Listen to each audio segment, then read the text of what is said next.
For another Before Behind the Media segment. This is where I actually fill up. Whoops! I hope you didn't. I hope we caught that on camera. Making a dribble in the room here. What are you mixing up here? I'm mixing up orange water and regular water. And please do not come up with anything like, oh, that looks like what you do in a bathroom. No. Okay, now. Ugh. I got it. I'm glad the audio was down so no one heard that. Oh, good. So we'll have to cut that out, huh? Yeah. All right. So it's Before Behind the Media. I'm cleaning up after myself. Yes. We are rolling.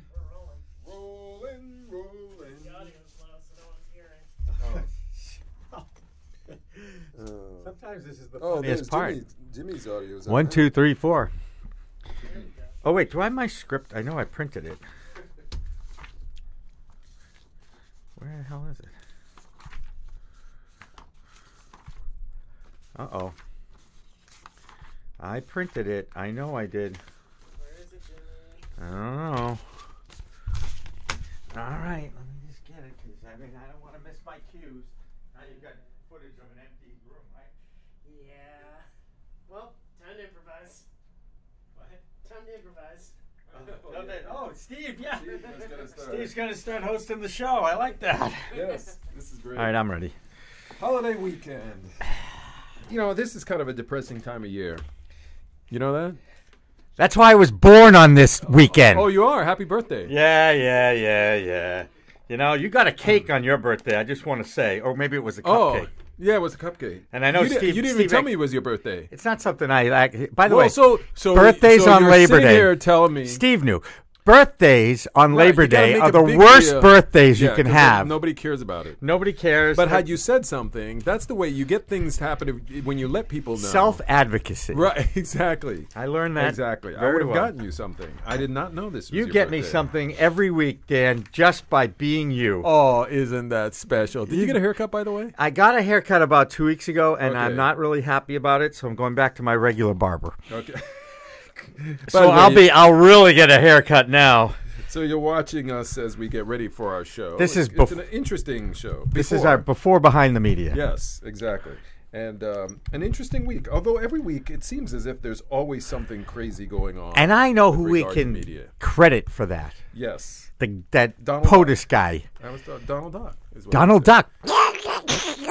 Oh, very good. Thank you. It's been a long time Nicely since done. my kid's 27. I probably, retired that Donald Duck quack at about age 8, so about 20 years ago. Well, this is good. Everything but the kitchen sink in this show. I'm racking. Let's happening. Let's hit it, Steve. You're tuned in to Behind the Media. Dan Lothian and Jimmy Young bring 70 years of award-winning broadcast experience to the table. From newsrooms across the country, behind anchor desks and in the field, they've seen and covered it all. And now they are here to take you behind the media. You're going to have to embrace technology. If you're an educator, Oh, I'm embracing it. I want you to use You the can phone use it. No. to help teach these You kids. don't need to do that. I was covering the president in China, and we did a behind-the-scenes video. This is a gong, or No, not a gong, a bong. A bong. With a B. So that's right. Did I say The gong? gong is a That's gong right. show. I said gong. Gong Bong. makes noise. Bong. Why is it, Jimmy? Why? Because sex sells, Dan. True, but it's only part of the answer. It is, you have to be more creative now to be able to tell a story, and sometimes it's just a before and after picture and saying, which one do you want to be? Trump makes unfounded bias claims against social media and NBC. Everyone is out to get him, but where's the proof? Government school shootings data paint a grim portrait until NPR starts digging. Now, the numbers just don't add up. Is sportscasting legend Bob Costas calling it quits? The clock seems to be running out. Say it ain't so, Bob. And bites behind the media. Mama stories go viral. KFC's name game. And Top Gun 2 delayed. I cannot believe that made it in here. I just want to say. Oh, Top Gun delayed? That makes it, that's an item? Yes, it is an item because it is, people are talking about it. It's the long-awaited sequel. Can you call it? Yeah, it's a sequel, right? It's a sequel after 30 years, right, sure. The long-awaited, I was sitting on the edge of my seat waiting for 2019 for this to come out. It just represents a whole era of my life, and I was looking forward to it. Okay. But you weren't, obviously. No. Let's make it happen. Okay, ring the bell. Okay. The buses are rolling, the kids are back in school, and you have plenty of time on your hands to kick back and listen to our podcast. Hello, everybody. Welcome to this episode of Behind the Media. I'm Dan Lothian. And I'm Jimmy Young. We find the interesting in media so you don't have to go searching for it. Like us on Facebook, use the hashtag Behind the Media to engage with us on Twitter, and listen on iTunes and the CLNS Media Network. Today's episode is powered by Mack Weldon. It's a premium men's essentials brand. For 20% off your first order, visit MackWeldon.com and enter promo code CLNS at checkout. We're also powered by Little Part Media, where ideas come to life, producing corporate videos and podcasts to tell your story. For more, check out littlepartmedia.com or contact info@littlepartmedia.com. So, President Donald Trump has been making unfounded bias claims yet again. He gives us so much material. As much as I hate this guy, dislike him intensely. It's good stuff. Well, he knows that, too. He knows that he's responsible for this podcast. Well, that and all other ratings of anything that mentions his name. He is responsible for his own name. He is. Right. Try to use That's that his name. brand. That's his brand. That's what he has. That's what was elected, by the way, the brand. The brand. And he has not disappointed. It started off with... disappointed me, just for the... I'm going to go... really? I didn't know you didn't know that, did you? I did not know that at all. That's right. But those frequent listeners, I'm sure, are quite aware where Jimmy aligns himself politically. Let me lean over here. Yes. I'm leaning left. I forgot. He's left of left. That's right. But anyway, the president came out, usually declarations are made via Twitter. And so he tweets out that Google has basically been rigging the system against him.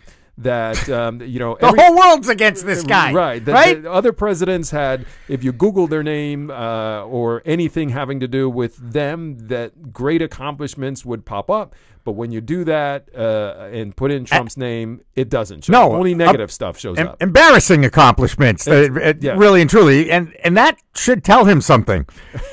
I just want to say. No, but it's biased. That's the reason it's happening. Of course it is. It has nothing to do with the truth. No, it's the programmers who are usually, leaning left. They program the system. Everybody who's against him leans in the wrong direction, right? Isn't that the idea, pretty much? Even those who are on the right, if they're against him, they lean in the wrong direction. Correct. Right. But in this case, he thinks that the engineers are rigging it so that when you go to search good news about him, you can't find it.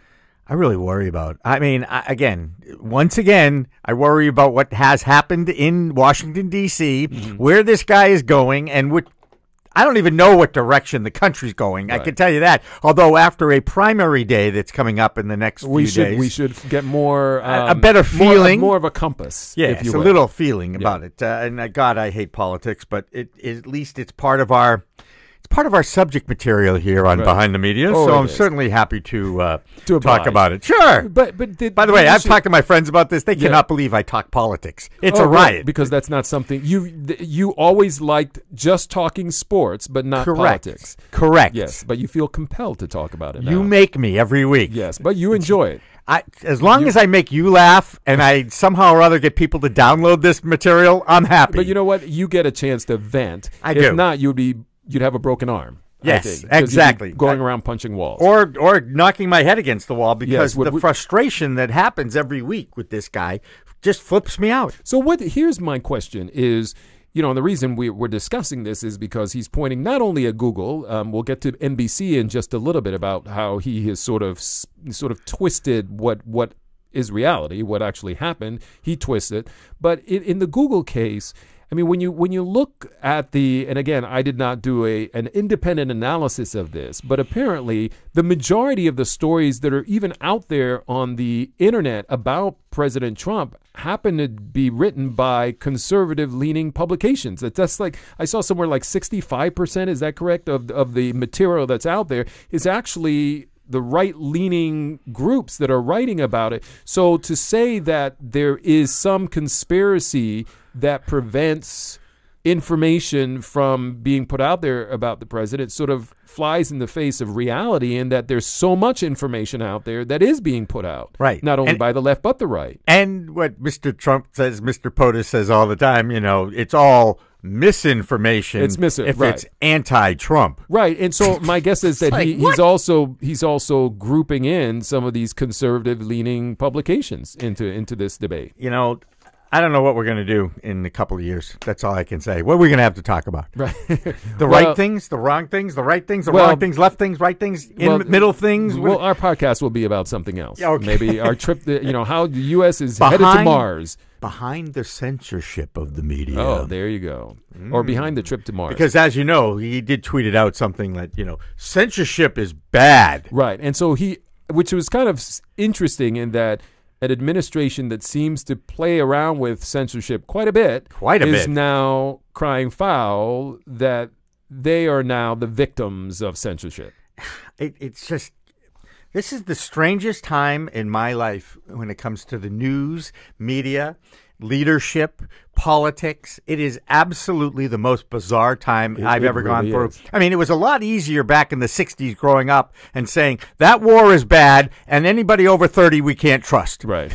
And that was it. That was it. Yeah. That was good. I like that. That was good. I was 12. You know what I mean? I was like, I can handle that, right? Got me out of school one day. I was thrilled. TV. Yeah, that's right. But now everything is all jumbled together. And, I do worry. It's amazing. He took on Google this week, right? Google. So Google's one, and I think he pretty much puts them all in the same bucket. That anytime there's any social media platform out there or any media platform that's out there, and there is not, if he Googles, I guess, and tries to look up his name and doesn't instantly get good news, he will jump to a conclusion. Right. So that's one part of the argument. Then the most recent one was where he started attacking, again, via Twitter. So it's interesting that he doesn't like what social media is doing, but he uses it all the time. He uses it to communicate. Don't do as I say. Don't do as I do. Do as I say. Right. Exactly. Yeah, that's dangerous. Listen to what I say. That's right. Listen to what I say. Right. Sure. Right. So now he's going after NBC,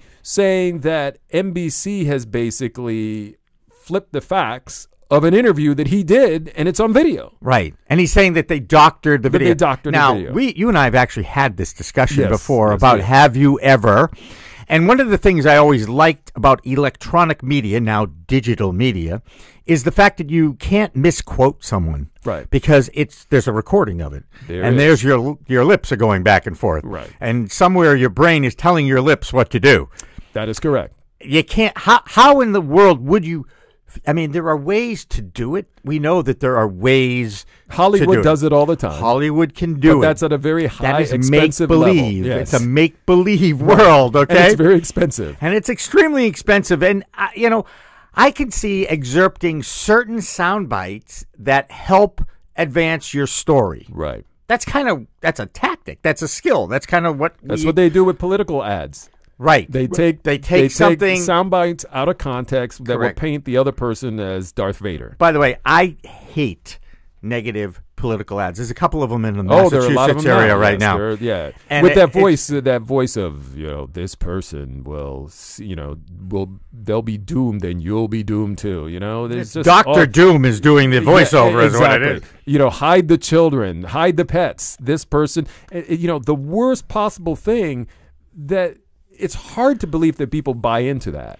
No, it's not, because we have a lot of uneducated people. I'm sorry, Dan. People, and they elected this clown in the first place. I'm sorry. The thing is that people like it wasn't a popular vote thing either. The thing is that people like to believe the person who they like, and they'll disbelieve the person whom they don't like, and it doesn't really matter what the facts say. Dan, there's an erosion of trust among politicians. The Larry Nassar scandal with the U.S. Gymnastics Foundation Association. No one can trust a doctor. You can't anymore? Trust anybody. No. So there is an erosion of trust in this country. I think it's more than an erosion. No, I think it's a total collapse of trust. Trust. Yeah, because erosion denotes that there's a slow drifting away from, understanding what trust is. I think there's a lack of trust altogether. Absolutely. And I think it goes to a lot of the problems that we're having with law enforcement, because there's no trust in the people who are enforcing the laws because of some really horrible incidents. Right. I'm and sorry. There's a recent case where one was put away for 15 years. Got 15 years for shooting an unarmed black man. But anyway, we digress. Should have been life, but I'm just saying. Go ahead. We digress. This issue with the NBC interview.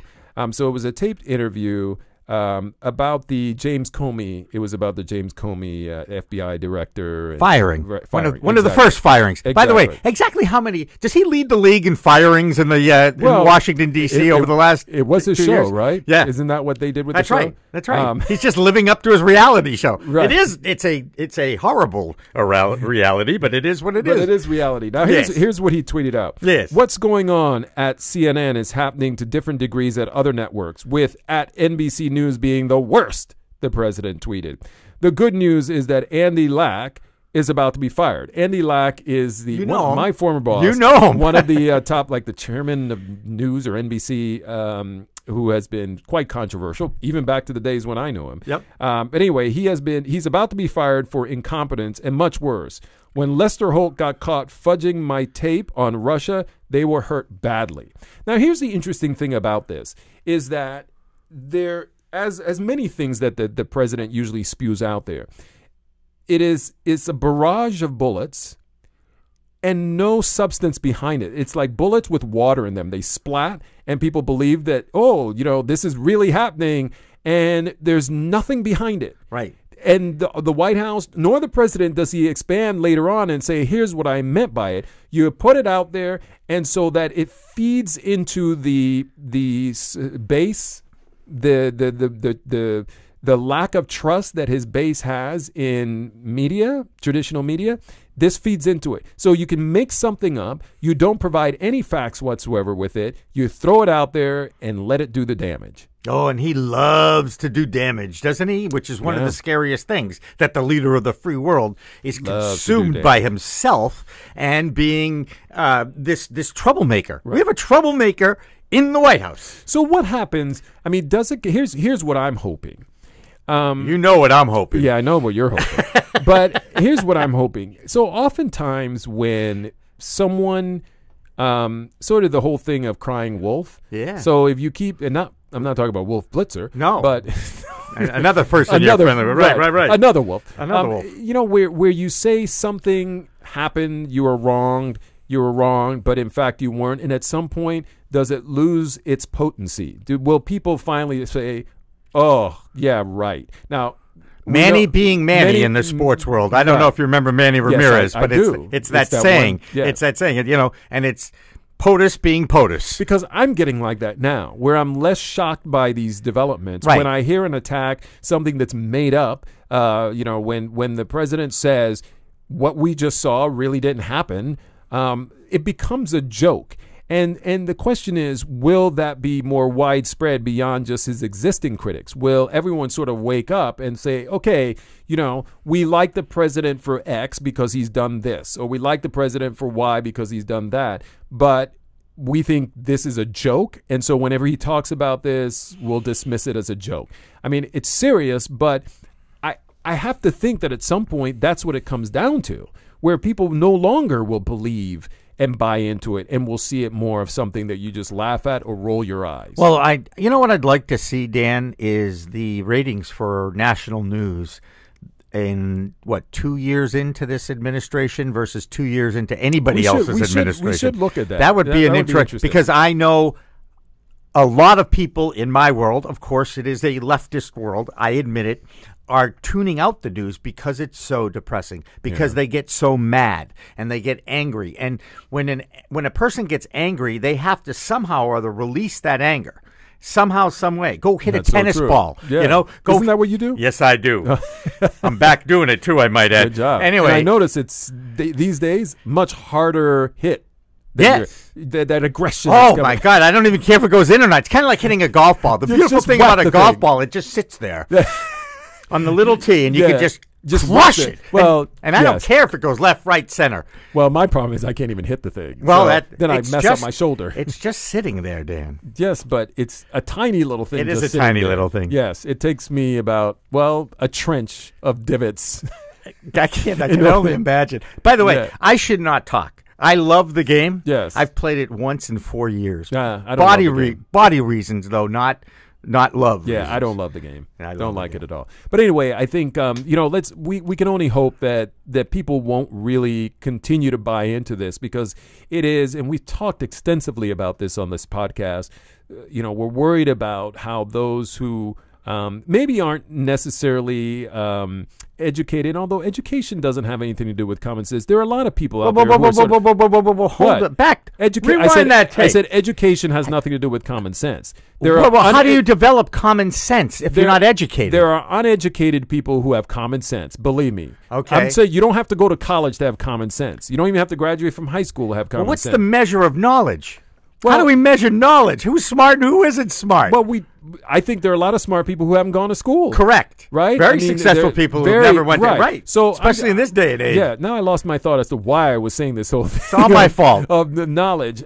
I guess what I'm trying to say is that it hurts me. Here's my point: that there are people out there who are sort of on the edge, maybe are dealing with some sort of mental issues and so forth, who are unstable. Yes. And when they hear this kind of rhetoric, then they strike out. There was something recently where there was a threat against a local, I think it was the one of the local news outlets, by someone. He was arrested and so forth. Right. Someone who was unstable. Right. And this person was quoting the president, basically calling them enemy of the people. Right. And so that's what I worry about. That every time something where we will roll our eyes and we'll laugh at some of these things, there are some people who take this stuff to heart. Right. It's because his leadership is feeding that doctrine, and those who are unstable are clinging to anything to react, and usually they react in a violent way. And again, you can't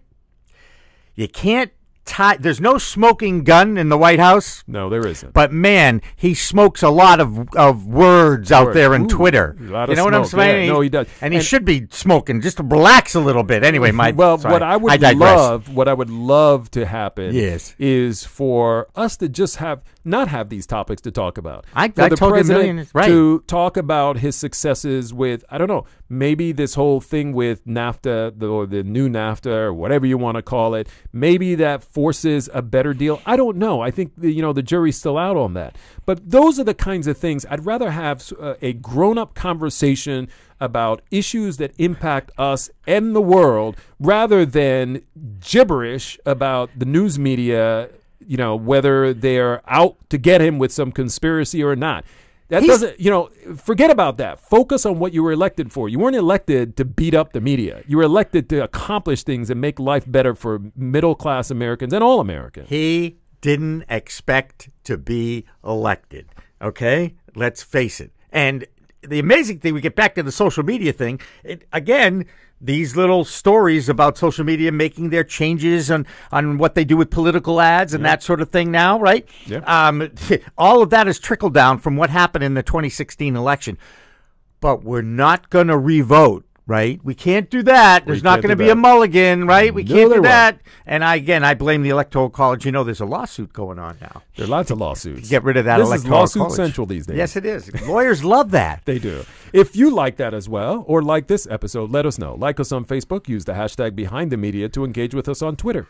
Have any questions or comments? Reach out to us at info@littlepartmedia.com. That's info@littlepartmedia.com.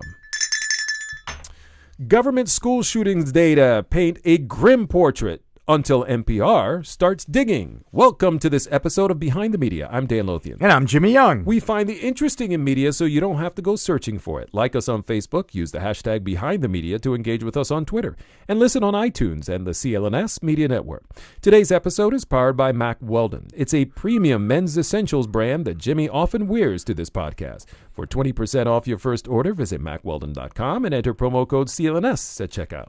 We're also powered by Little Part Media, where ideas come to life, producing corporate videos and podcasts to tell your story. For more, check out littlepartmedia.com or contact info@littlepartmedia.com. So a reporter at NPR gets some interns to help out. Boy, interns are great. Well, they can be great. They're indentured servants. Well- Come on. I mean, they're supposed to be getting some kind of college credit. I get it. But Yeah, well- I really do believe that they should be paying all interns. Well, even some though, are. Even though in 1977, when I had my internship at WBZ that kind of changed my career and my life around, I didn't just get got paid. college credit for it. I got college credit for all mine, and I'm thankful for that experience because I was able to do some really good stuff and learn from some good people out there. Right. And I think that helped my career. But in So this we like case, the- we the- like interns. yep. And these interns were put to the task of trying to track down these government numbers about school shootings. Now, we've talked about these numbers before. Yes, we have. And Yes. we've talked about this very thing. And it is the U.S. Education Department who put out this poll Right. for the 2015-2016 school year and came up with this kind of a much larger number than was expected, Right. let's just say. And Dan, just without, if you didn't know, it's a little Right. tough to ask this, right? Okay. But if you I'll walk unring the bell. you know what the number is. You know what the number Yeah. is, right? If I were to ask you, we know that there have been school shootings in the last school year. Yeah. Okay. And I said, how many do you think there have been? I would have said 19 or 20. And I would have said under 10. Yeah, okay, but we're close. Right. we are close enough. in the dozens. Among dozens. Among dozens. Right? Right, exactly. When you see that number 240, that opens your 250. eyes. Right away you're saying Where'd they get that exactly, from? which I think is the reason that they began this investigation because the number just seemed Too too big. good to be true. And Too I big. mean that with all due respect for Right, those right. who have lost their Too lives big to and be so forth. sad, Too to be big, that right. sad. Because this Right. is look, if there's one school shooting, it's a bad thing. One school shooting is a disaster. Is for Correct. that one family who's lost, especially if someone's been their life has been taken, that's a bad thing. But when you have these big numbers, and then you find out that those numbers don't add up with reality, then that's where you start scratching in your head and going, "How does something like this happen?" Right. Well, again, if you've ever tried to get into a school during the school day, I will say that it has become far more difficult now than it was before Columbine, certainly. Right.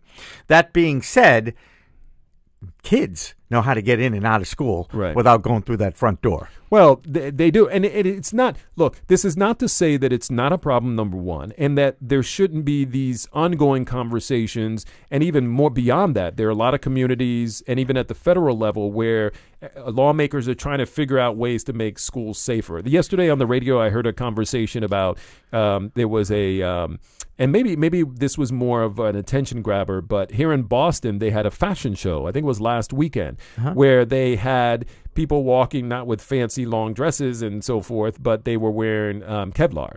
Yeah, I was going to say one of the Right, most and that disturbing was the way- things, and one of the most disturbing things about this article that we both read over the last 24 hours, children are spending class time on active shooter drills, and their parents are buying bulletproof backpacks. Yes, they are. And all kinds of stuff. I don't know how, like if you search, for devices, I think I was searching for something the other day having to do with school shootings. And now all of the items that companies are putting out there to help protect kids in schools keep popping up on my feed. One of them is some sort of the thing that you can put over the hinge of the door, those long ones. You could put it over so it kind of locks the door. All of these kinds of things. Another one, it's a jam. You can jam underneath the door. So there are all these conversations, these businesses that are making money, and lawmakers trying to figure out how can we keep our kids safe at school.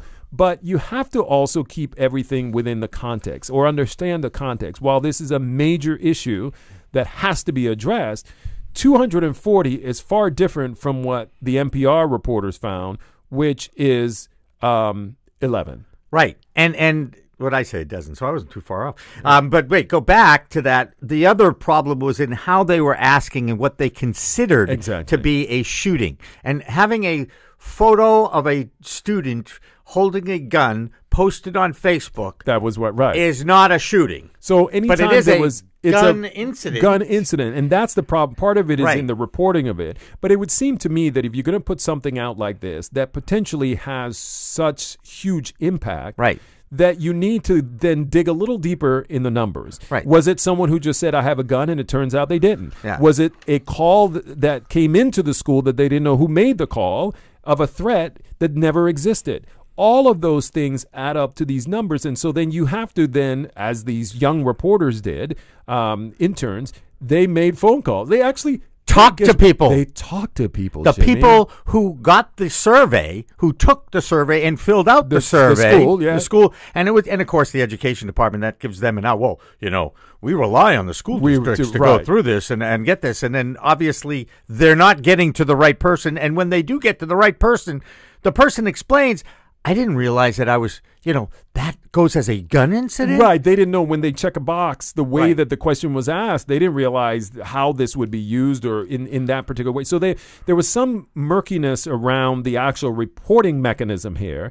And then you come out with such a big number like this. Yeah. Here's what my takeaway from this whole story. Number one, I think everybody needs to be, before you put numbers out there, the government or anybody else, you really need to give a little bit more context to that, or dig a little deeper, or try a little harder to justify these numbers that you're putting out. Mm-hmm. But also, I think I look at this as I get a little smile when I see this, because this is old school reporting. That's because you're talking to people directly. Yeah. Okay? You're not curating information and sending it out onto social media. No. You are actually talking to people, doing your job, asking the right questions, getting the answers, and then reporting on those facts. Oh yeah, I remember some of my early days in the news business when I worked in Chattanooga, Tennessee, at WDEF.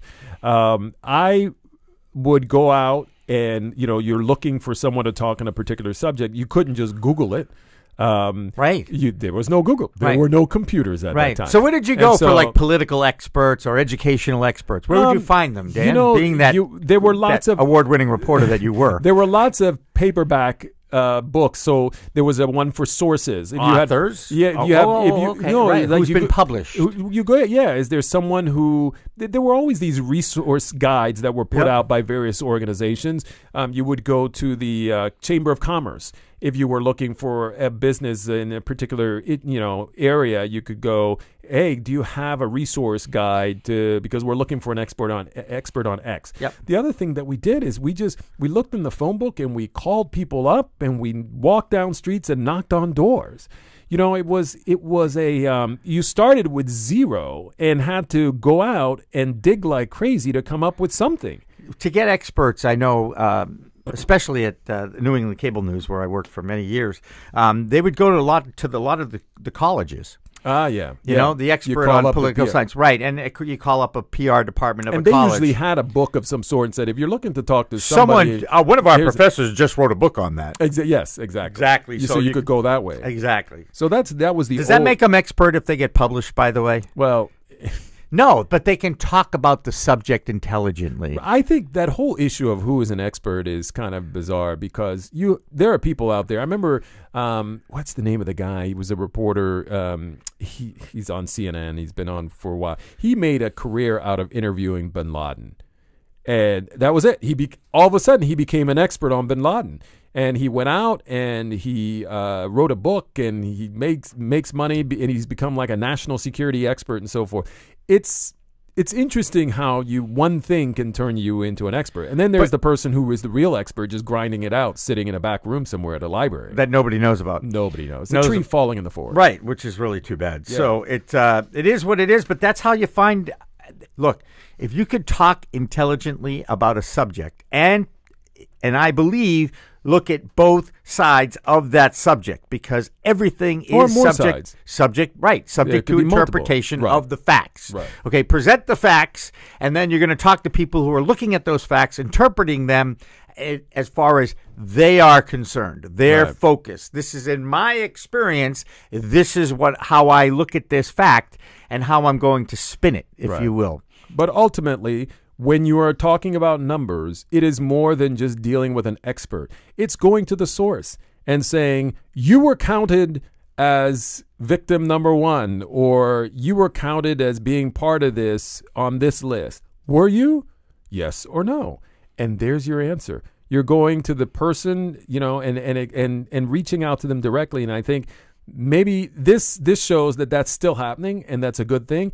Maybe there needs to be more of that, because nowadays we love to throw numbers around, especially because it's so easy to just look that stuff up online and say a certain percentage of this. You don't even know how the poll has been done. And so we need to be more careful about the kinds of numbers that we throw around until we make sure we know the source of those numbers. Right. And, I'm teaching at the college level down at Dean College this fall, and sourcing was a big topic of discussion during orientation because, as we know, some college students do not like to do the job or the homework that is assigned to them. Oh, really? Is that a new thing, or is that something that's been going on for generations? I wonder, Stephen, how do you... we have a college student amongst us. I forgot. That's right. Stephen, tell us what you think about Stephen, that. have you ever plagiarized a paper? Come on, cut to the chase. Plagiarized? No, it's doing the work. Really, because the thing is, you only plagiarize if you don't source. Yes. That's what I was talking Everything has a source. Right. That's right. So you just have to make sure it's transparency. It's saying, where did you get this information from? Which is why I ask young people when I teach to give me their opinions about something, not do research on a subject and then just source it out. I mean, I really want them to think about something. But again, the flag here is that even the government numbers that you might use as your source for something may not be correct. So your opinions are being based on misinformation is what we're talking about here. It's a danger, I guess. So I also think is if your gut tells you that something seems a little high, as it did with you and I when we were first hearing about this, then you need to say, well, wait a minute. I don't care that it came from the government. I don't care that it came from some big education company, whoever it might be. Go and check it out. Dig a little deeper. Make a couple of phone calls. You might really get to the truth. Right. And back to that again. Oh, here it is. Public schools. 96,000 public schools in our country. Yeah. Okay. And 240 represents less than 0.5%. Right. And now take it down to the NPR finding 11. of what? 11? Yes, exactly. It barely registers. But as again, you and I have both said, as parents, if there's one, it's one too many. That's right. Okay, if you like this episode, let us know. Like us on Facebook. Use the hashtag #BehindTheMedia to engage with us on Twitter. Have any questions or comments, reach out to us at info@littlepartmedia.com. That's info@littlepartmedia.com. It's halftime. And halftime is where we get a chance to talk about underwear. No, I am not talking about my underwear today. Although, wait. I had them on early. I went to PT. I sweated. I changed. Oh. What can I tell you? You really didn't want me to talk about it. I know, but I did anyway. All right, whatever. Oh, my goodness. Oh, yeah. But I love my Mack Weldon. Yes, and that's the reason if you're tuning in for the first time to this podcast. This isn't just some racy underwear talk show that we spew about all the time. It actually is a sponsor of this great podcast, and it is Mack Weldon. It's a premium men's essentials brand, and Jimmy loves to talk about it because he describes the comfort and the ease of the underwear, the elasticity, the wear, the numerous wear comfort. The go-to. It's the go-to pairs. It's my favorite pairs. So whatever you're wearing right now, Mack Weldon is much better. Mack Weldon believes in smart designs, premium fabrics, and simple shopping. It's the winning formula. Mack Weldon will be the most comfortable underwear, socks, shirts, undershirts, hoodies, and sweatpants you've ever placed on your body. So get on board with the people who know. For 20% off your first order, visit MackWeldon.com and enter promo code CLNS at checkout. This show is also powered by Little Part Media, where ideas come to life, producing corporate videos and podcasts to tell your story. For more, check out littlepartmedia.com or contact info@littlepartmedia.com. The bell. We just love the bell. And has the bell rung for NBC and legend sportscaster Bob Costas. Is he calling it quits? The clock seems to be running out. Hello, everybody. Welcome to this episode of Behind the Media. I'm Dan Lothian. And I'm Jimmy Young. We find the interesting in media, so you don't have to go searching for it. Like us on Facebook. Use the hashtag Behind the Media to engage with us on Twitter. And listen on iTunes and the CLNS Media Network. Today's episode is powered by Mack Weldon. It's a premium men's essentials brand. For 20% off your first order, visit MackWeldon.com and enter promo code CLNS at checkout. We're also powered by Little Part Media, where ideas come to life, producing corporate videos and podcasts to tell your story. For more, check out littlepartmedia.com or contact info@littlepartmedia.com. So every time I think about Bob Costas, I know you have this whole long relationship with Bob Costas, a love affair with him. Respect. I would not say love affair. I would say respect. Great respect for Bob Costas. His ability, his talent, and who he is. He's done more than a dozen, I guess, Olympics or about a dozen. NBC for 40 years. Yes, he is the guy. He was always, anytime there was a big event, his face was part of it. And you know what's amazing? When back in the day when I had my Young Broadcasters of America company and I created the High School Sportscaster of the Year award, named it after Bob Costas. And why did you do that? Because I think that he is the best sportscaster in the business. Ooh, when you look really? at the total skill set. And this is one of the things that bugs Is me this even like a about Jordan versus LeBron James kind of thing? Like, Yes. who is the best? Really? Yes, absolutely. Oh. And because as a sportscaster professional, and you can understand this, you are a Not an field Al Michaels. Can I?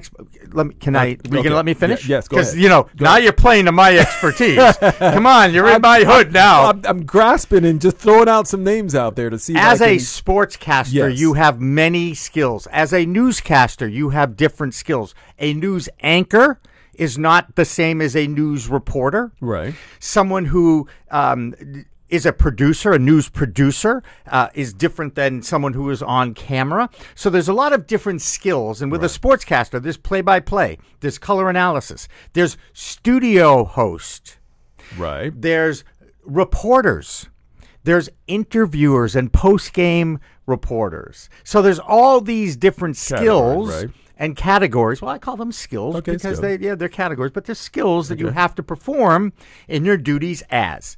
And one of the things I don't like about this article, okay, a couple things. They call him longtime lead announcer for the Olympics. No, he was the studio host for the Olympics. That was what he was doing, okay? He was not doing play-by-play of swimming. Okay, he was not doing play-by-play of basketball. He was a studio Was he host. always, even back at the beginning, was he always a host of Yes. where he did the studio I'm pretty stuff, or sure the answer is yes to that. Because I thought he did a mix, and I don't know look, that for a fact. Jim but- McKay on ABC Yeah. was a studio host and a show host. Right. Okay, Bob Costas is equal to the stature of Oh, what Jim wow. McKay was. In fact, again, but Bob Costas also was successful doing baseball play-by-play. Yes, he did. Bob Yeah. Costas was also very successful as an interviewer. Yes, he was. He had his own late show. And he remember? still it was does. Like, no, he had a late network show. It was Oh. called like Late with Bob Costas. Remember, it was Yes, like look, it was a his late long night time. network show. I told you his longtime producer is Bruce Kornblatt, who Yes, grew up he in Newton with me and we were in the same hood, if you will. And Hood, yeah. Yes. And I mean, Costas has been the doing Newton great hood. interviews. That's right. He's been doing great interviews his whole career. What this article is trying to show, and this is one of the things about media I don't like. Yeah. Okay? They're looking for reasons why Bob Costas wasn't the host of NBC Sunday Night Football. Yeah. And he did come out in 2017 with some very vicious, pointed comments About about the the brain dangers injuries, of exactly. of playing football at the National Football League level. And he says, hey, the game destroys people's brains. Right. Okay. And he started dialing it back, or it appeared to be that he was that, or somebody. No, you're saying no. No, he believes this. No, not in what he believes, in his presence as part of the game. The article is insinuating Right. that because of those comments, Yes. he's not welcome on Sunday Night I Football think- broadcasts I on the think NFL. That's the way I read it, and I'm that, as you know, I'm only 10%, or have I gone up to 15%? No, I gave you 20, actually. Oh, I think 20. I did, Oh, yeah. 20%. Okay. By the way, Bob is 66 years old. Yes. Which is 5 years older than me Oh, on Monday. by the way, happy birthday. Thank you very much. Yes. Anyway. It's Jimmy's birthday, but in case you didn't know. one of the things I liked the most about Bob is he was the same person on camera as he is in real life. And I've always, when I teach young people, I get them to feel more comfortable in their own skin so that when the camera is on them, there isn't any difference between the person and you who are on camera. No, you're right. And I think part of what I think makes someone great, especially in the roles that and notice I said roles that he played, and that is that it is hard to go. People who are good play-by-play people are often not your best interviewers. Correct. Because they are Describers of action, right. not asking the how and the why questions. Right. Or they can talk, but they can't listen. Right? They're good because I wouldn't know anything about that, Dan. because they have to fill a lot of air, and so you just have to keep vomiting all Right. the time, Right. As opposed to just sitting back in a more sort of dialed back posture in order to listen to people and make an interview setting interesting. A conversationalist. conversation, right. As opposed to a describer. Now, here's I will read this I quote love, from needless to the- say, I have the utmost respect for Mr. Costas. No, and I do too. Yeah. Except though the memory of the pink eye. Well, let's talk about that because you brought that up to me. I I did. feel so bad for the guy. I know. That So after tell a us about brilliant the career, pink- yeah, he's it was remembered as the 2 pink eye Olympics guy. ago. Yes. Right, he had to be off the air because he got pink eye, and everybody's ever had pink eye. but I thought you got it when you're a kid. No, you get it off towels. It's I know it's you do, a but contagious. It's a contagious disease. But why does or everybody get it virus? when they're It's a virus. kids? What's that? Usually, because I at got kids you share hats, you share towels, Oh, that's you right. share germs all the time. That's right. Okay, Yeah, they lick their fingers and poke it in somebody's correct, eyes. Exactly right. So let's just say that being said, he didn't feel comfortable. And in fact, I don't think NBC felt comfortable with him going on camera with an obvious issue With his eyes. eyes. Because And you yes. do see people's eyes when you are on camera, when this much of you is on camera, Right. and I'm saying just above your head and just below your rib cage here, head and shoulders, as they say right. in the biz, right? And it was, they were bloodshot. It was bad. And by the way, Howard Cosell was on the air all the time when I was growing up with bloodshot eyes, and it had nothing to do with a virus. Oh, well, unless you consider alcoholism a virus, which of course you can. Yes. Right. That being different said, time, different day, time, right. different, right. So I can understand it, but I feel bad for the guy that if that's what. That's what I remember. And still, with this honor that I gave him, and by the way, Bob you showed bestowed up, upon it. right, and Bob showed up to the National Sportscasters and Sports Writers Association Hall of Fame induction ceremonies and gave it to one of the kids that won it, that was involved. And he was terrific about it. He just normal, natural, nice guy, right? Right. I would go up to anybody wherever I was and I'd ask, do you know who Bob Costas is? And honest to God, I was amazed. I would say Everybody. nobody. Nobody knew who he was? I'm just talking generic people. Out I'm on at the a street? bar. I'm talking. I Wait, swear when to God. You did this yesterday? No, but over the years I've done it. Oh, but there was a time when everybody knew who he was. Well, that's what I said. Didn't you ever watch the Olympics? Well, yeah, I watch them kind of. If you're a casual sports fan, Right. like you are, Dan, yeah, you but drive the ratings. So for Olympics and Super Bowls and World Series, Yeah, these but big he had- events, but he had that that late he's show. the lead host or the lead personality on it, right? And a late show, there's nobody watching late shows. but a The few audience million is just. people- a few I million was people watched it back amazed. then. It was I'm really out of shocked. 10. I'm It was shocked. probably less than half, 4 out of 10. I'm going to check out those numbers. Well, and no, make sure. it's just an informal poll. I'm at a bar and I'm talking to people. Do you know who Bob Costas is? Don't you? Yeah. And they go, no, because I have a picture of he and myself on my phone. Yeah. Oh, And really? Yeah, and I'll say, I'm the guy on the left. Do you know who the guy on the right is? And they go, no, we no. don't know him. And of course, he's without makeup and he's diminutive. Yes. Yeah. I walked into an elevator one time and he was there. Yeah, he's very thin. Small And small small. guy, Yeah, small he's a dude, small guy, small dude. But he is, but yeah, a legend, and I have to think that He did everything well. he did, He did everything and it was well. very what I liked, it was an approachable style, so the everyday person could relate to him, Right. But at the same time, it was also. He had these kind of second meaning kind of things. It was Good a sense of smart, humor. Yeah, it was a very Clever with his smart, clever. words. Yes, Clever. And I think so. He appealed to the highly educated, and I think the blue collar everyday person, and that's hard to do. Yes, it is. as a sportscaster. Correct. It's hard to do, by the way, for everybody, and even politicians who try to do it all the Right, time. right, They yeah. have to lie to do it, but That's they right. try. And here's Mr. Costas. And you know what? I'm a big fan. He wants to go into interviewing. I think he should go into interviewing. These days, all you need is 2 microphones and somebody to record it and you live got a stream show. it, and you got a show. Exactly. Now, the reason I think it's important for us to talk about the fact that he may be sort of bowing out of the national stage, at least with NBC, but there was an interesting topic or a quote that he gave, which I thought gives us a little jumping off to talk about what has happened in our industry. And here's the quote from USA Today. He says, "There was a very long period of time when NBC's programming suited my interests and abilities very well, from late night talk show later to the news magazines to baseball, the NBA, and the Olympics. And after deciding on my own to leave the Olympics, after having done a dozen of them, you just look around and say, what was once a perfect fit no longer fits that description."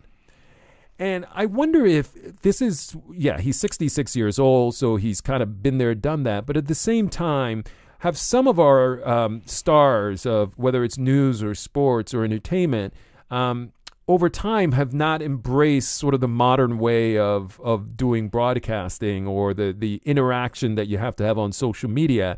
And maybe that cut a few years off of their careers. Yeah. Like they could have lasted a little longer had they played with the game a little bit. Do you know how much high definition has killed people's careers? I just want to say, especially females. I mean, it's been... Yeah, so you're blaming... I'm blaming HD, High def. That's why you're seeing a lot. And by the way, it's just the nature of the beast. As you get older, your appeal and your demographic goes to an older audience, where advertisers that drive the bus in commercial media want younger, better looking, that sound similarly to those who have been successful before them. But didn't we, when we were growing up, it was the old guys on TV that added gravitas to what was being put out there. And trust. We trust. It's interesting. Right. Growing up in the protest area, you weren't supposed to trust anyone over 30. Yet when you saw them on camera or on TV, you trusted Walter Cronkite. You trusted Peter Jennings. But is that a thing of the past now? I we think don't it trust is. that. I don't. We by just the way, want young and hip.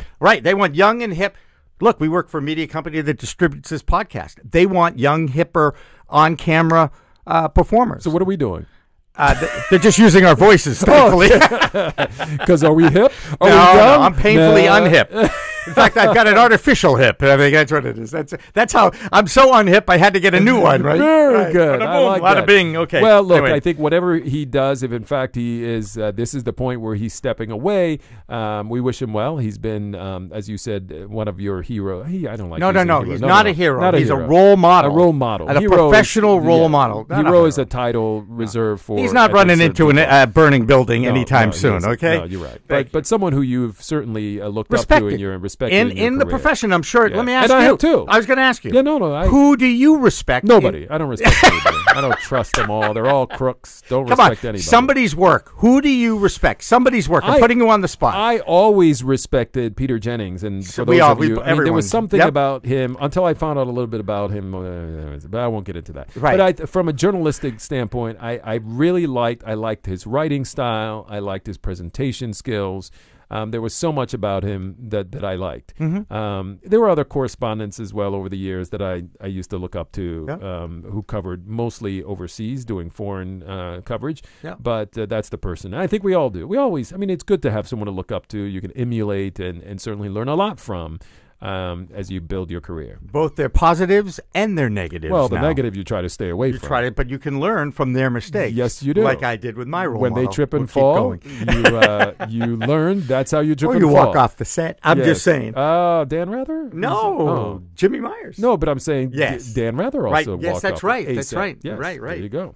Okay, if you like this episode, let us know. Like us on Facebook. Use the hashtag #BehindTheMedia to engage with us on Twitter. Have any questions or comments? Let us know at info@littlepartmedia.com. That's info@littlepartmedia.com. Oh, thank Boy, you. you really dragged that out. I there. did. Well, I was giving you time to get the bell. Chris, I got the bell. I Okay, got the bell. You got the bell. Okay. Mama Bell. You Mama remember Bell. that? Mama Bell? Oh, my goodness. Steven doesn't remember that. He wasn't even Mama born Bell. back then in Mama Bell. You don't remember that? Mama Bell. Phone. Remember before it was split? Split up. We're the- talking yeah. about the Let's Mama go. Bell. Oh, way back. Oh, right. Yes. Right. Anyway, yes. Mama stories go viral. KFC's Name Game and Top Gun 2 delayed. It's quick hits of some of the other top media stories that we like to call News Bites. Hello, everybody. Welcome to this episode of Behind the Media. I'm Dan Lothian. I'm Jimmy Young, and they used to be called fourth quarter bites. Well, yeah, we call them bites. Okay. But BYTES. BYTES. We Yes. find the interesting in media, so you don't have to go searching for it. Like us on Facebook. Use the hashtag Behind the Media to engage with us on Twitter. And listen on iTunes and the CLNS Media Network. Today's episode is powered by Mack Weldon. It's a premium men's essentials brand. For 20% off your first order, visit MackWeldon.com and enter promo code CLNS to check out. We're also powered by Little Part Media, where ideas come to life, producing corporate videos and podcasts to tell your story. For more, check out littlepartmedia.com or contact info@littlepartmedia.com. Okay, KFC. You like KFC.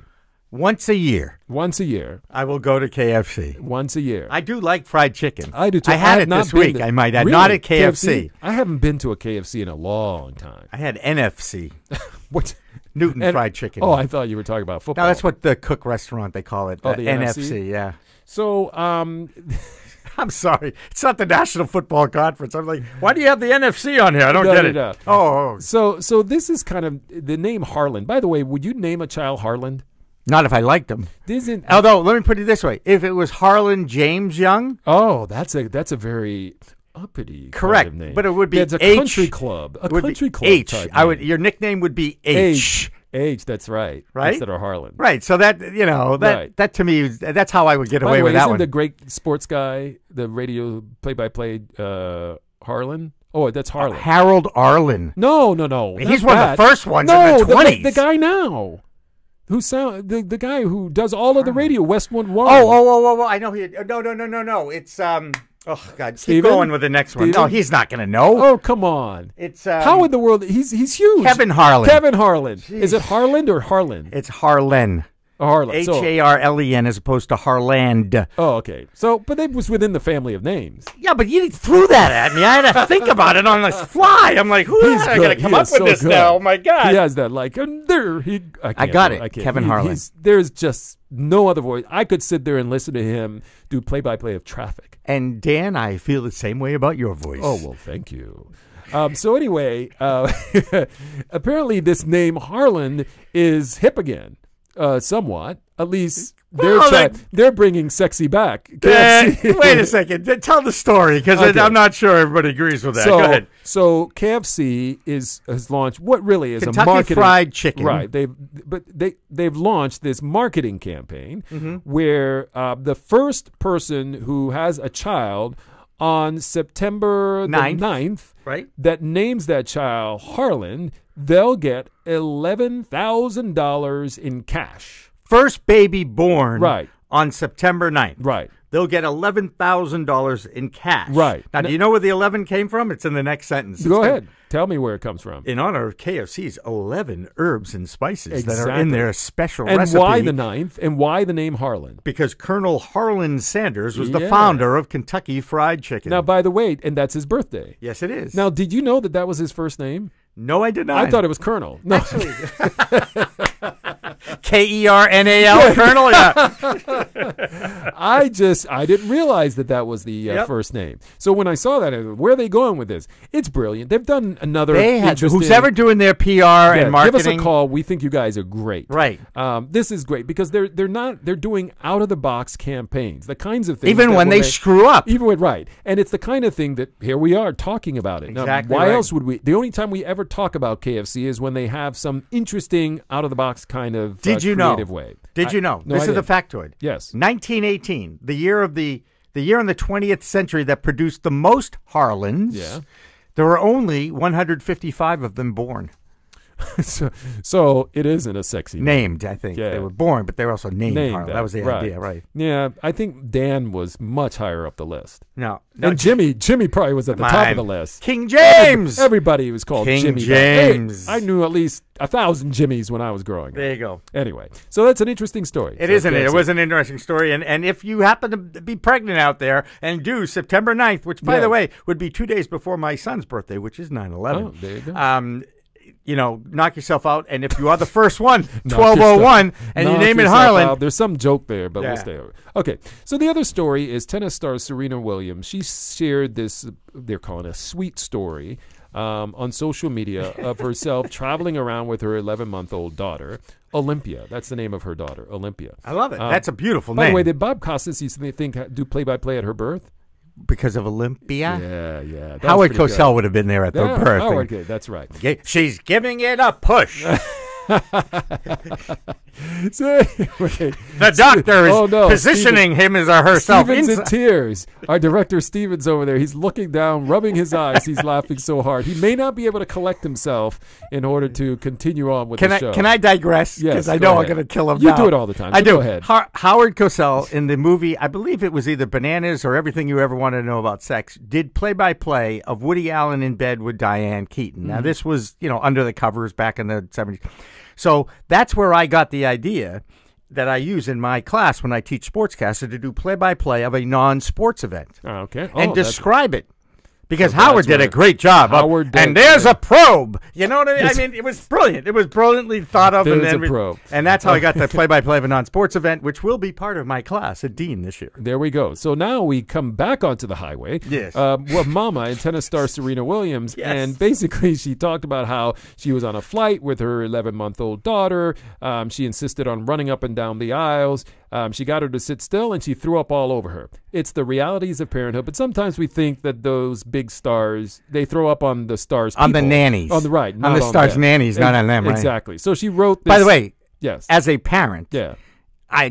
I'll admit my son threw up on me once. Oh, more than throw up. Right, happened to me. exactly right. Oh, yes. It's part of the I got passage, all isn't it? bodily things. Yeah. Once something ended up in my mouth, but we won't go Whoa, there. Yes, that's it was gross. a late night thing. We Yeesh. still, anytime my son is, Yeesh. thinking Yeah. like he's Mr. Something, I bring that story up. Good for you. So anyway, she posted her story of how sort of these natural things happen as a parent under the hashtag #ThisMama, and then other parents took to Twitter starting to tell their stories. And one lady was saying how one of my sons used to paint with his own poop. You love that, don't you? I think that's just the greatest. He would wake up from a nap and totally sigh, removed his diapers, and then finger paint with his poop. It's funny. Kinds of stuff that happens in everyday life. Right. That's the wonderful beauty of social media, I guess. But here's a star, tells a story, and now this whole thing of the hashtag Mama. What was it? Mama hashtag #ThisMama. Right. Is spreading like wildfire. Oh, it and should. people telling stories Right. of And poop, I paint, love poop paint. the greatest female tennis player of all Yes. time. There's no, I mean, you can debate Steffi Graf. But why does it have to be female? Why is it not just the best? Because Right. Roger Federer would kick her ass. Okay, Sorry. then just say she's the second best. Okay, well, she's not the second best. Well, There are then she's many the third males best. would, because of the. Then give me the top 10 and put her in the top 10. You know what? You probably could make a very good case for that. There we go. Because she is one of She is. the many outstanding female athletes in the world that could probably compete with men. She's got the I power. do not think that she could win. I'm not going back to Bobby Riggs and Yeah, Billie yeah, Jean yeah, King here a little exactly. bit. Oh, no. Okay, I do not think but she couldn't certainly be as dominant on the male tour as she is on the female tour. And don't forget, She could beat me. the one thing that does bother me, and I'd like to see this change in tennis as a tennis player and a fan. Why do women, especially now in equal time and all this, right? Why do they get 2 out of 3 sets? Why aren't they playing 3 out of 5 sets? Yeah, no. I mean, they have women's marathon now. We debunked the whole Yeah, because back but in the they don't day. get paid as much, so why should they play more? They are, and now they get equal prize Oh, money. now it's still yeah, completely? Yes. When did that happen? Oh God, Billie Jean King started the whole thing. No, it wasn't equal in everything across no, the but board in the back majors. then. In the That's when it majors. started. Okay. Majors. Yeah, well, when I play, they don't give me anything. But my point being, the men play 3 out of 5. Right. The women should be playing 3 out of 5 sets. I agree with you. Okay. I can play. 1 set. I'll play 1 set a week and be very happy. You know, one time I got hit in the ball with a tennis ball in the eye. Did I ever tell you about that? No, I thought you were going someplace else, but that's okay. I'm glad that it was your eye. Well, that all right? happened too. Yeah, I'm sure. Okay, It Top happens. Gun, and you were scratching your head about No, this. because I didn't even do research. I read this story and I was like, really? This is going to Okay, be a fourth it's- quarter bite? Okay. Oh yeah, Top Gun it's an iconic movie that represented a period in time and a jock fighter pilot thing. Everybody was walking around. I think Tom Cruise. This made Tom Cruise. Now there were other parts that made Tom, but this is the one that you cannot think about without sort of the Tom Cruise, the what are they, the yoke jockey? No, they have a name for those people, the fighter pilots. I think it was yoke jockey, isn't it? I'm not going to. I think that's what it is. I'll admit, I don't think I've ever met a fighter pilot. You haven't? No. Don't forget I was on the sports side of That's things. Why right. would I Man, need I a went to fighter military pilot? bases all the time to do stories. Anyway, Top Gun Maverick, he is. Top Gun 2 was supposed to be coming out in 2019. This is we've been long, Jimmy hasn't, but I've been sitting there on pins and needles waiting for it to come out because I want to see what is the story. What are they going to do next? And now they're pushing it back to June 26th of 2020. And you think this is a big deal? Yeah, I think it's how many major feature films get pushed back by a year all the time? It's not but who cares about those other ones? This is one I care about. Number one and number two. And I don't mean to invalidate your opinion. It's not like I made it an entire segment. I just made it a bite, which is an interesting little water cooler thing where you could walk up to the water cooler and say, "Guess what? Tom Cruise's movie Top Gun 2 has been pushed back." And they go, "Really? Why?" And the answer to that, I don't know, but they're giving the directors more time to the filmmakers, rather, the opportunity to work out the logistics of putting together the flight sequences and new technology with the planes. So I guess they have more stuff that they want, which obviously they do now in movies. They get a little more time to do that. I don't know if that's really the reason, or because of whatever the real reason is, now they have more time, but they're going to have more time to make the movie, I guess, better. So now I will be having to just ease up a little bit, and realize that it's going to be 2020 before I see it. So a whole year. All right, so I got a bite. Go ahead. Did you know? No, I didn't. That Coca-Cola is buying a global coffee chain. I just thought that was kind of cool. Yeah, Coca-Cola. What's it called? It's called UK's Costa Coffee. And it has really? 4,000 locations in 32 countries, and I guess Coke never had a coffee line. Oh, really? So now they're buying that. Is that owned by Bob Costa? No, Costas. I know. I'm just not Costa. I've been playing off the names. Costa Olympica, Coffee. Olympics, Costas, I know, Costa. yeah. And Snapchat. Yes. Interesting. Snapchat is. Oh, these are real bites. Yeah, this is real. Mini bites. So Snapchat, I guess, they generate less ad revenue than Twitter does. They're trying to attract advertisers to lure a young audience. Snapchat is the #1 app among teens still, despite that little quirk that they had back. I think it was in February when they changed. So they're still looking, very popular. They're looking to get more money, because that's what they want. And they hired a chief marketing officer or something like that. I don't know. And this story about NBC, I do want to ask you. Yes. Have Which you one? ever felt? So this is Ronan Farrow. Yes. He's taken his reporting on sexual harassment allegations against Harvey Weinstein to The New Yorker. Right. Of course, he'd all started it on NBC. His ex-producer on NBC thinks that NBC was actually hindering his job. Yeah, that was the whole thing of why he took it across the street, if you will, because and it's Andy Lack, who we've talked about before, one of the big guys at NBC. He is the one who was seen as playing a role in potentially suppressing this or keeping out of public view or creating hurdles or whatever it may. No, these are all allegations. Cover-ups in the media. These are all allegations that are out there about why it was that NBC did not go with that story when they went. But of course, we've seen the fallout and what occurred. It really has. It brought a lot of things above the surface. It's kind of like cockroaches, right? When you poke around and knock a building down, all of a sudden they start scramming, and that's the only way you can clean something up is if you knock it down and provide a way for the bad to exit. Not that you care, hopefully but that's happened. The only thing in the earth that I'm allergic to are cockroaches. I remember you told me something about. I don't Some of the get most that. bizarre things. How in the ever. world? Well, doing my allergy testing, they do the little needle thingies, and I lived in Boston at the time. They said, "Oh, as a resident of Boston, we have to test for cockroaches." I did not know that. Bang, and the whole hand blew up, and they're like, Wow. "Holy mackerel, we've never seen this before!" And I go, "And I hope I never see a cockroach." Wow. I grew up, there were a lot of cockroaches. Down in Jamaica, they had these giant cockroaches with like the military back, like a helmet. You could stomp on them, but nothing happens. I mean, these babies had helmets I believe on it. them. I believe Those it. are scary. I mean, those things, if enough of them landed on you, they could eat you. Not something alive. I needed to worry about in the rich suburb of You- Newton, you, Massachusetts. You will dream about that growing tonight with cockroaches crawling all over you. Anyway, with that note, thanks for listening and enjoying this podcast. We know you did. Check out cockroaches if you so. And also check us out. Share our podcast. Keep listening on iTunes and the CLNS Media Network. For our director, Steve Helmuth, I'm Dan Lothian. And I'm Jimmy Young. And now you know what's behind the media.